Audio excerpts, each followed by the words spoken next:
Tidiane Ngor Niakh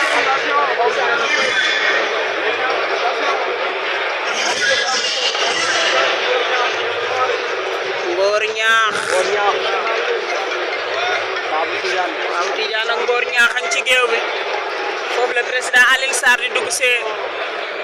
borom 72 heures yi yow lee rëy na kay ay rëcc na kay mais kay baaxul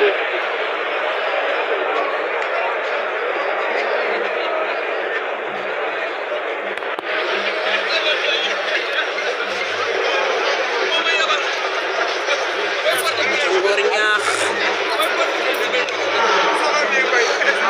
kal na ko war na ko ndombo arbitre la ilaha illallah ndax di nga ci génn ndax di nga ci génn ndax di nga ci génn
a ngi noonu